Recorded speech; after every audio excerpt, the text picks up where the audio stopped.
लोकसभा चुनाव के लिए एनसीपी शरद पवार गुट ने अपना घोषणा पत्र जारी कर दिया है। घोषणा पत्र में महिला सुरक्षा के लिए काम करने का दावा किया गया है। साथ ही घोषणा पत्र में एलपीजी सिलेंडर की कीमत कम करने का भी वादा किया है।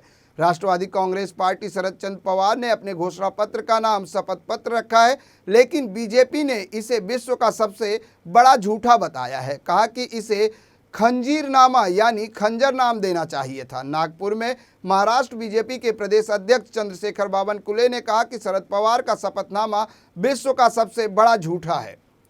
शरद पवार का पूरा जीवन उन्होंने जनता को नहीं संभाला, उन्होंने महाराष्ट्र का नुकसान किया है। शरद पवार के पॉलिटिकल लाइफ में शपथ का कोई वैल्यू नहीं है। उनका खंजर घोंपने का काम किया है। उन्होंने शपथ नाम का शब्द को भी कभी वैल्यू नहीं दिया है। वो परिवार में ही रह गए।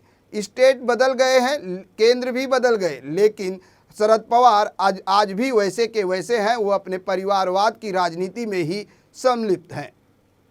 शरद पवार जी ने जो आज शपथनामा करके जाहिरनामा दिया है, ये विश्व का सबसे बड़ा झूठ है। ये खंजीरनामा के नाम से आना चाहिए था, क्योंकि शरद पवार जी का पूरा जो जीवन है, उन्होंने जनता को कभी उन्होंने संभाला नहीं।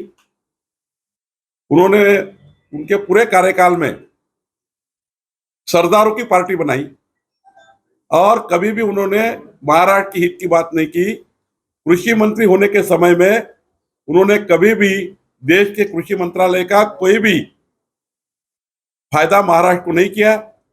उल्टा महाराष्ट्र का नुकसान हुआ उनके कृषि मंत्री के कार्यकाल में। और अगर शरद पवार जी की बात करें तो शरद पवार जी का जो पॉलिटिकल लाइफ है, उसमें शपथ को वैल्यू नहीं है, वहां पर वैल्यू है खंजीर को।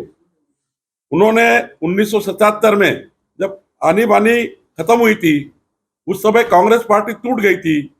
वो समय पर इंदिरा गांधी जी का साथ छोड़कर उन्होंने ब्रह्मानंद रेड्डी का साथ दिया था।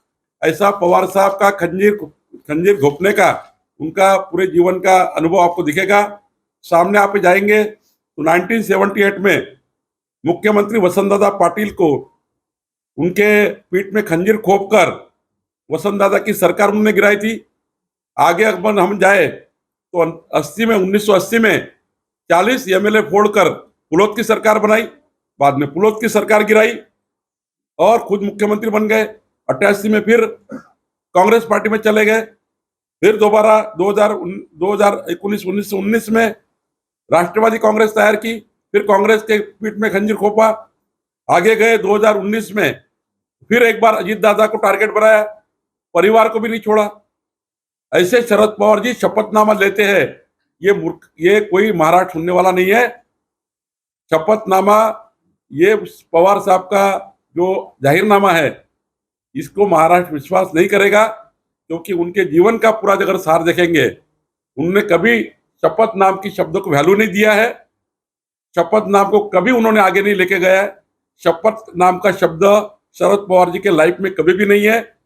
वो शपथ लेते हैं, दूसरे दिन बदल जाते हैं, परिवार में भी बदल जाते हैं, स्टेट में भी बदल गए, केंद्र में भी बदल गए। उनका जीवन सारा खंजीर खोपने का काम किया। अगर शरद पवार साहब शपथनामा की जगह खंजीरनामा अगर रख देते नाम, तो ज्यादा अच्छा रहता।